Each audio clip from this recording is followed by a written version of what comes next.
আপনার পিসিকে হারিয়েছি, আপনাকে জেলে পুরব, আপনার পিসিকে প্রাক্তন করব। কারো ক্ষমা ভিক্ষে চাই না, আমি কারো সহানুভূতি চাই না, কারণ লড়াইটা আমরা জিতেছি, এটা মাথায় রাখবেন। আমাদের হারানো হয়েছে। এদিকে আজ শুভেন্দু অধিকারী মুখ্যমন্ত্রীর শপথ গ্রহণ করেই মমতা ব্যানার্জির বিরুদ্ধে অ্যাকশন শুরু করে মমতা ব্যানার্জিকে গ্রেপ্তার করায়। অন্যদিকে নরেন্দ্র মোদীও ভারতে নতুন খেলা শুরু করেছে এই মুহূর্তে। কখন দিদির অনুগামী, কখনো ঘরের ছেলে, আবার কখনো হেভি ওয়েটের দল থেকে তিনি শুভেন্দু অধিকারী। বাংলার রাজনীতি সেই চরিত্র যাকে ঘিরে আবর্তিত হয় মেদিনীপুর থেকে নবান্নের স্বপ্ন। মমতার বিশ্বস্ত সহকর্মী থেকে হন প্রধান প্রতিদ্বন্দ্বী। এবার পশ্চিমবঙ্গে চমক দেখিয়ে হলের বিধানসভায় মুখ্যমন্ত্রী। শুভেন্দু অধিকারীর শপথের মধ্য দিয়ে ভারতের পশ্চিমবঙ্গে আজ শুরু হলো বিজেপি যুগ। পৌর কাউন্সিলর থেকে রাজ্যের মুখ্যমন্ত্রী, মাঝে কেন্দ্রীয় সরকারের প্রতিমন্ত্রীর দায়িত্ব। কংগ্রেসের মাধ্যমে রাজনৈতিক জীবন শুরু। শুভেন্দুর জীবনে ঘটেছে নানান উত্থান পতন। তৃণমূলের অন্দরে এমন কি ঘটেছিল যার কারণে মমতার ঘনিষ্ঠ মিত্র থেকে শক্ত প্রতিদ্বন্দ্বী হয়ে উঠেছিলেন শুভেন্দু। ফলে এবারের নির্বাচনে বিজেপির কাছে ক্ষমতার মসনদ হারানোর মধ্য দিয়ে কঠিন পরিণতি ভোগ করতে হলো তৃণমূলকে। এক্ষেত্রে অনেকেই বলছেন ভাইপো অভিষেক বন্দ্যোপাধ্যায়ের পরামর্শে দল চালানোই মমতার নিয়তি হয়ে উঠেছিলেন শুভেন্দু। তামিলনাড়ুর বিধানসভা নির্বাচনে দুর্দান্ত জয়ের পরেও হোঁচট খাচ্ছেন অভিনেতা ও রাজনীতিক থালাপতি বিজয়। সরকার গঠন করবে কিনা তা নিয়ে তামিলনাড়ুর রাজনীতিতে তৈরি হয়েছে ধোঁয়াশা। একদিকে থালাপতি বিজয়ের মুখ্যমন্ত্রী পদ নিয়ে ধোঁয়াশা তৈরি হয়েছে ভারতের রাজনীতিতে, অন্যদিকে আজকে শুভেন্দু অধিকারী শপথ গ্রহণ করার পর সরাসরি মমতা ব্যানার্জিকে হুঁশিয়ারিমূলক কথা বলে এবং মমতা ব্যানার্জিকে গ্রেপ্তারের আলটিমেটাম দেয়। এই নিয়ে মমতা ব্যানার্জিও তার নিজের মুখে অনেক কষ্ট প্রকাশ করে। রীতিমতো একটা ভয়াবহ পরিস্থিতি তৈরি হয় ভারতের রাজনীতির মধ্যে। একদিকে শুভেন্দুর কর্মীরা, অন্যদিকে মমতা ব্যানার্জির কর্মীরা মুখোমুখি দাও পাল্টা দেওয়া হয়েছে। দর্শক শ্রোতা, আপনারা দেখতে পারবেন এই মুহূর্তে মমতা ব্যানার্জির অবস্থা এবং ভারতের রাজনীতির মধ্যে যে আরও অসংখ্য ঘটনা ঘটে, সবকিছু দেখতে পারবেন একটি ভিডিওতে। কারো ক্ষমা ভিক্ষে চাই না, আমি কারো সহানুভূতি চাই না, কারণ লড়াইটা আমরা জিতেছি, এটা মাথায় রাখবেন। আমাদের হারানো হয়েছে, এটাই অতীব সত্যি, আগামী দিন প্রমাণ হবে। দিল্লির অল ইন্ডিয়ার সব লিডাররা আমার সাথে যোগাযোগ করেছেন। আমি তাদের, সোনিয়াজি কথা বলেছেন, রাহুল গান্ধী কথা বলেছেন, খার্গেজি কথা বলেছেন, উদ্ধব ঠাকরে আমাদের মেসেজ পাঠিয়েছেন, তেজস্বী মেসেজ পাঠিয়েছেন, অখিলেশ নিজে এসে ঘুরে গেছেন। এছাড়াও হেমন্ত সোরেন থেকে শুরু করে কেউ বাকি নেই। কাজে আপনাদের, ইভেন অরবিন্দ বলেছে আমি নিজের জীবনে এত কষ্ট পাইনি যখন আমি নিজেও হেরেছি, এটা হারানো হয়েছে। আমি তাদের সকলকেই মিটিং থেকে কৃতজ্ঞতা জানাই। এবং আপনাদের কাছে একটা কথা বলি, সংখ্যায় হয়তো বেশি লোক এখন পাবেন না, তার কারণ সবার বাড়ি আটকে রেখে দিয়েছে, নয় ভয় দেখাচ্ছে, নয় চুরি করে নিচ্ছে, নয় ডাকাতি করে নিচ্ছে, এমনকি কিছু গুন্ডা বাহিনী। আপনাদের আমি কি বলবো, পরশুদিন মহুয়া মিত্র আমাদের সাংসদ কলকাতা থেকে দিল্লি যাচ্ছিল প্লেনে, সেখানে দেখছে দিল্লিতে যাচ্ছে, কলকাতা থেকে যারা লিগিং করতে এসেছিল তারা ফিরে যাচ্ছে। তারা ওখানে ওকে এত অশ্লীল ভাষা বলেছে, ভিডিও আমাদের কাছে আছে, ওর সঙ্গে সঙ্গে ব্যাক করে চলে এসছে। বললো দিদি আমি তর্ক করতে গেলে আমি চাইনি ওদের সাথে কোনো বিতর্কে জড়াতে। আমি বললাম ভালো করেছো, এভিডেন্স কিন্তু আমাদের কাছে সব কিছু আছে, নিশ্চিন্তে থাকুন।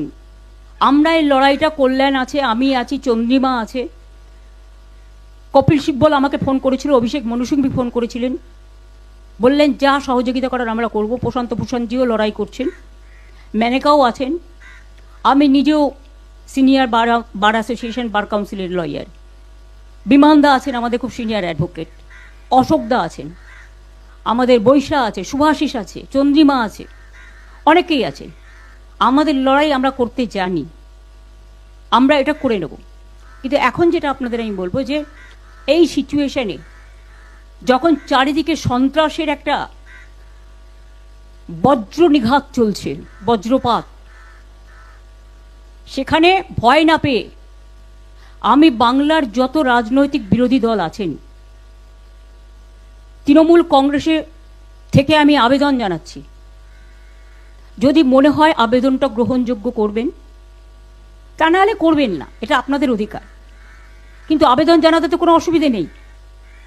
সহ সমস্ত ছাত্র সংগঠন, যারা বিজেপির সংগঠনের দ্বারা এসইউসির ছেলেদের আপনারা দেখেছেন, ছেলে মেয়েদের কলকাতা ইউনিভার্সিটিতে কিভাবে মারা হয়েছে, সহ সমস্ত স্টুডেন্ট ইউনিট, ছাত্র যৌবন, এনজিও, বিজনেসম্যানরা করবে না, বিকজ তাদের ইন্টারেস্ট আছে, ভেস্টেড ইন্টারেস্ট আছে, কিন্তু সাধারণ মানুষ আসবেন। তাদের সবাইকে নিয়ে আমি বলবো জোট বাঁধুন। আমরা সবাই চাই একটা যৌথ প্ল্যাটফর্ম তৈরি হোক, যে প্ল্যাটফর্মে অল পলিটিক্যাল পার্টি যারা বিজেপির এগেনস্টে, এমনকি আপনারা যদি বলেন লেফটিস্ট, আমার কোনো ইগো নেই, আমি সবাইকে নিয়েই চলতে চাই।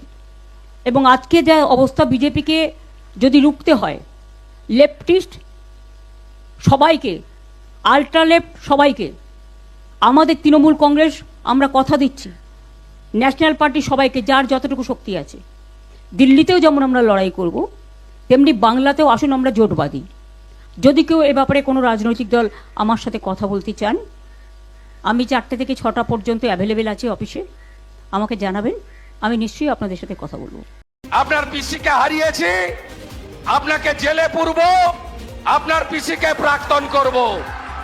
আরজিকর কাণ্ড, অনুপ্রবেশ কিংবা মমতা সরকারের অনিয়ম দুর্নীতি ইস্যু পেলে তৃণমূল কংগ্রেসকে কাঠগড়ায় দাঁড় করাতে কার্পণ্য করেন না পশ্চিমবঙ্গ রাজ্য বিজেপির অন্যতম কাণ্ডারি শুভেন্দু অধিকারী। একের পর এক হুঙ্কার তুলে মমতা প্রশাসনে কাঁপন ধরান নন্দীগ্রামের এই বিজেপি তুর্কি। এই চিটিংবাজ ভাইপো, আপনি এগুলো করে কিছু করতে পারবেন না। নন্দীগ্রামের ভূমিপুত্র শুভেন্দুর রাজনীতিতে হাতেখড়ি 1980-র দশকে কাথির প্রভাত কুমার কলেজে কংগ্রেসের ছাত্র সংগঠন ছাত্র পরিষদের হাত ধরে রাজনৈতিক জীবন শুরু করেন। এরপর 1995 সালে কাথি পুরসভা নির্বাচনে কংগ্রেসের টিকিটে কাউন্সিলর নির্বাচিত হন। তবে কংগ্রেসে খুব বেশি দিন থিতু হতে পারেনি শুভেন্দু। 1998 সালে দল পরিবর্তন করে মমতা বন্দ্যোপাধ্যায়ের রাজনৈতিক দল তৃণমূল কংগ্রেসে যোগ দেন তিনি। 2006 সালে জোড়াফুলের টিকিটে কাথি দক্ষিণ থেকে বিধায়ক নির্বাচিত হন শুভেন্দু। এরপর শুভেন্দুর রাজনৈতিক জীবনে টার্নিং পয়েন্ট আসে 2007 সালের নন্দীগ্রাম আন্দোলনকে কেন্দ্র করে। সে সময় 10,000 কৃষি জমি অধিগ্রহণ করে ইন্দোনেশিয়ার একটি কোম্পানিকে রাসায়নিক কেন্দ্র নির্মাণের অনুমোদন দেয় তৎকালীন বাম সরকার।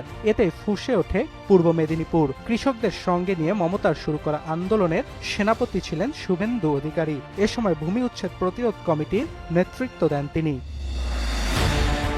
সাহসিকতার পুরস্কারও খুব তাড়াতাড়ি পেয়ে যান শুভেন্দু।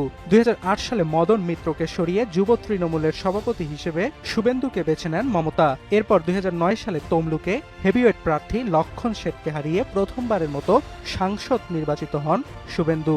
2014 সালেও আসনটি থেকে ফের এমপি নির্বাচিত হন তিনি। তবে সে বছর যুব তৃণমূলের সভাপতি পদ থেকে শুভেন্দুকে সরিয়ে সৌমিত্র খাঁকে বেছে নেন মমতা। শুরু হয় মন কষাকষি। এরপর দ্বন্দ্ব তুঙ্গে ওঠে মমতা বন্দ্যোপাধ্যায়ের ভাইপো অভিষেক রাজনীতিতে নাম লেখালে। যুবা নামে একটি সংগঠন গড়ে তোলেন অভিষেক। এ সময় দলের শীর্ষ নেতৃত্বের প্রতি ক্ষোভ ঝাড়েন শুভেন্দু। তবে ঝড় সামলে নিয়ে 2016 সালে শুভেন্দুকে নন্দীগ্রাম থেকে বিধানসভা আসনে প্রার্থী করেন মমতা। চেনা মাঠে জয় পান শুভেন্দু, দেয়া হয় পরিবহন মন্ত্রীর দায়িত্ব। তবে সম্পর্কের চূড়ান্ত অবনতি ঘটে 2019-এর লোকসভা নির্বাচনের পর। সে সময় পশ্চিম মেদিনীপুর জেলায় তৃণমূল ভালো ফল না করায় পর্যবেক্ষকের পদ থেকে শুভেন্দুকে সরিয়ে দেয় মমতা।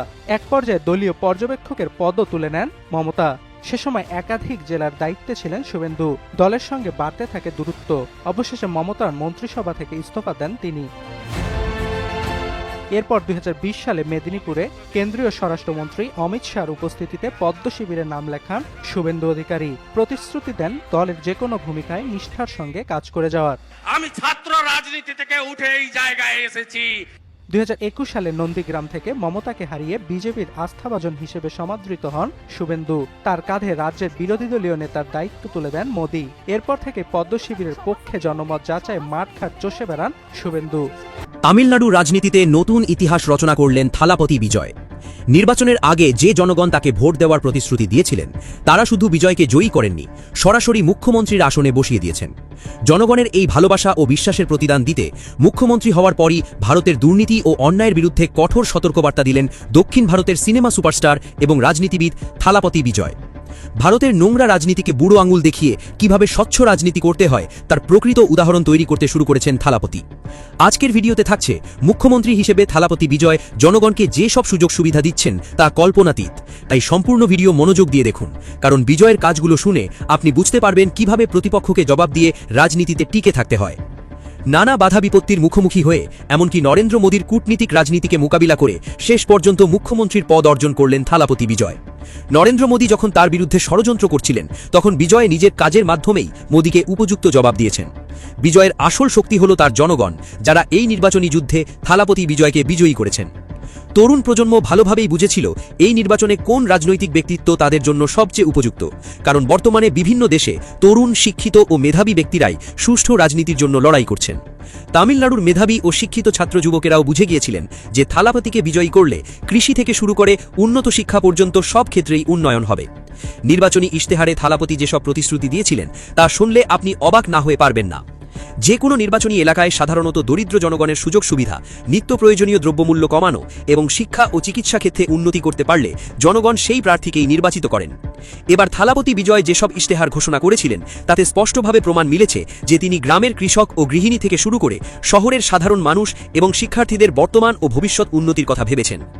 এসব ইশতেহারের প্রতি সাধারণ জনগণের বিজয়ের ওপর এমন বিশ্বাস ও আস্থা ছিল যে তার ঘোষণা শোনার পরপরই তারা বুঝতে পেরেছিলেন যে বিজয়কেই তাদের প্রয়োজন। একদিকে তুমুল জনপ্রিয়তা, অন্যদিকে অন্যায় ও দুর্নীতির বিরুদ্ধে দাঁড়িয়ে স্বচ্ছ রাজনীতি প্রতিষ্ঠা করার অঙ্গীকার। বিজয়কে তারা কেন চাইবে না? তামিলনাড়ুর রাজনৈতিক দল ডিএমকে যেখানে মহিলাদের এবং দরিদ্র পরিবারের জন্য মাত্র 1000 টাকা অনুদান দিতেন, সেখানে বিজয় ঘোষণা করেছেন তিনি নির্বাচিত হলে এই অনুদান বাড়িয়ে 2500 টাকা করবেন। তবে এখানে গুরুত্বপূর্ণ বিষয় হল এই বাড়তি 1500 টাকা তিনি নিজের পকেট থেকে দেবেন না। বিষয়টি আরও স্পষ্ট করে বলি, সরকারের উচ্চ পর্যায় থেকে যে বরাদ্দ আসে তার সবটুকু গরিবদের কাছে পৌঁছায় না, কারণ মাঝখানে থাকে দুর্নীতি। থালাপতি বিজয় যদি এই দুর্নীতি রোধ করতে পারেন তাহলে হতদরিদ্র মহিলাদের 2500 টাকা দিতে কোনো সমস্যা হবে না।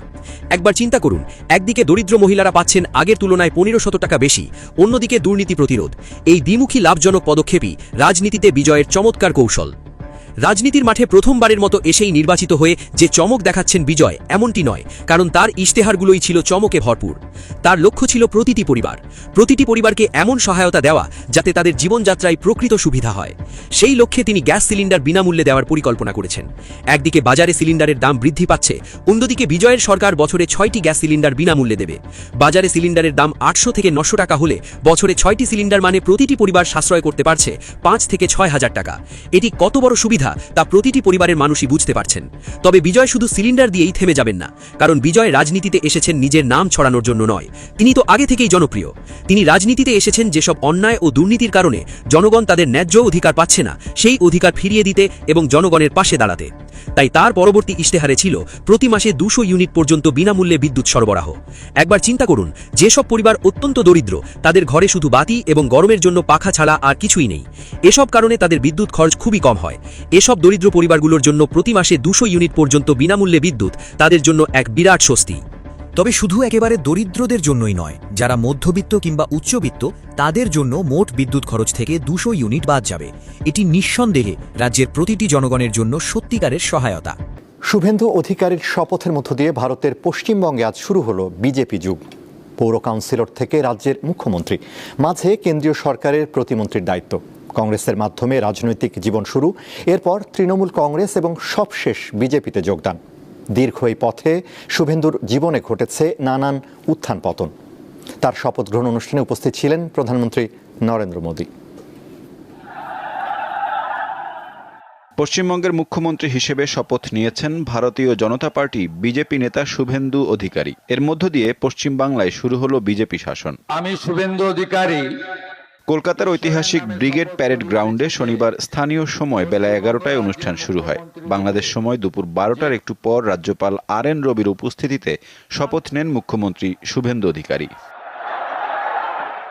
এরপর শুভেন্দুর পিঠ চাপড়ে আশীর্বাদ জানান প্রধানমন্ত্রী নরেন্দ্র মোদী। মন্ত্রী হিসেবে শপথ নেন দিলীপ ঘোষ, অগ্নিমিত্রা পাল, অশোক কীর্তনিয়া, নিশীথ প্রামাণিক ও ক্ষুদিরাম টুডু।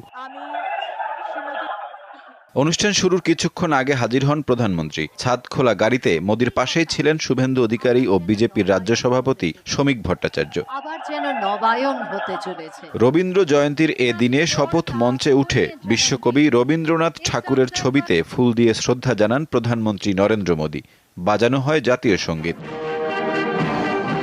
শপথ অনুষ্ঠানে অংশ নিয়েছেন বিভিন্ন রাজ্যের মুখ্যমন্ত্রীরা। ছিলেন সাবেক কেন্দ্রীয় মন্ত্রী স্মৃতি ইরানি, অভিনেতা মিঠুন চক্রবর্তী সহ কেন্দ্র ও রাজ্য বিজেপির শীর্ষ নেতারা। এবারের বিধানসভা নির্বাচনে পশ্চিমবঙ্গে দীর্ঘদিন ক্ষমতায় থাকা তৃণমূল কংগ্রেসের পরাজয় হয়। মুখ্যমন্ত্রী পদে মমতা বন্দ্যোপাধ্যায়ের স্থলাভিষিক্ত হলেন তারই এক সময়ের ঘনিষ্ঠ মিত্র ও বর্তমানে রাজ্য বিজেপির পরিষদীয় দলের নেতা শুভেন্দু। দর্শক, আপনারা তো দেখলেন এখানে কি কথা হচ্ছে, অনেকে অনেক কথা বলতেছে। বিশেষ করে এখানে দেখতে পাচ্ছি আমরা নরেন্দ্র মোদী বা ভারতের রাজনীতির বিষয় নিয়ে একদিকে মমতা ব্যানার্জির বক্তব্য, আরও অনেক কিছু দেখেছি গাইজ। এই বিষয়গুলো দেখে এবং আপনাদের মন্তব্য কি, আপনাদের গুরুত্বপূর্ণ মন্তব্যটা অবশ্যই আপনারা আমাদের কমেন্ট বক্সে লিখে যাবেন। সর্বশেষ আপনাদের কাছে আমাদের একটা রিকোয়েস্ট থাকবে, আপনারা আমাদের চ্যানেলে নতুন দর্শক হয়ে থাকা চ্যানেলটি সাবস্ক্রাইব করবেন এবং পাশে থাকা বেল বাটনটি বাজাবেন যাতে করে নেক্সট ভিডিওটা সবার আগে আপনাদের কাছে পৌঁছে যায়। ধন্যবাদ।